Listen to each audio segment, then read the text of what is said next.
Welcome back to Master Your Glass. This video pays homage to winning the Guinness Book of World Record in November of 2018 to benefit Alzheimer's and the research for so many other mental diseases.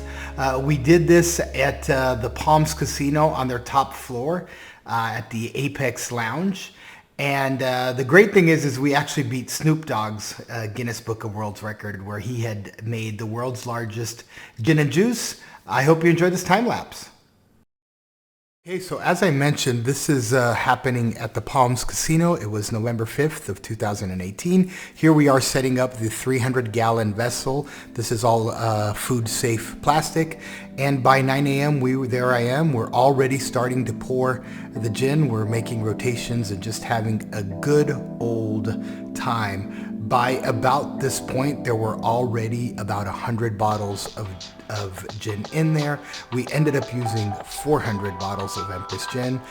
There's a moment where we're starting to add some labeling. We paid homage, of course, to the United States Bartenders Guild, to Empress gin, which is the gin we used, and of course, a Fever Tree, of which we used 165 gallons of Fever Tree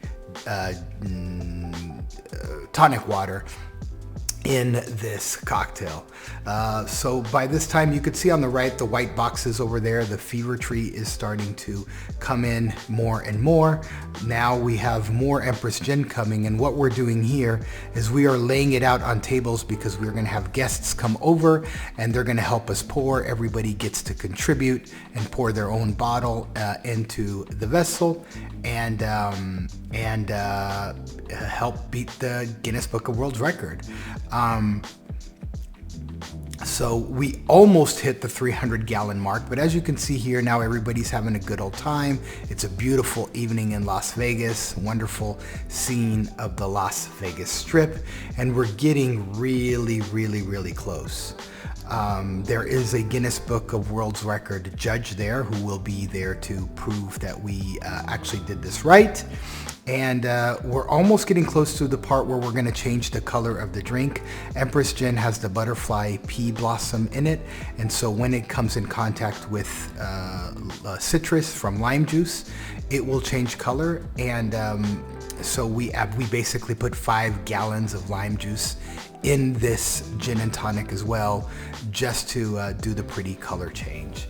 And there it is right there. The color has officially changed. Now everybody's high-fiving. We won the record. And on the bottom, you can see there's a spigot. It is time to enjoy this gin and tonic, celebrate, and have a good time. For me, it was an honor as I was able to coordinate and put this event together and help the United States Bartenders Guild win the Guinness Book of World Record, and of course also help raise money for Keep Memory Alive, which is a wonderful charity. Thanks for watching.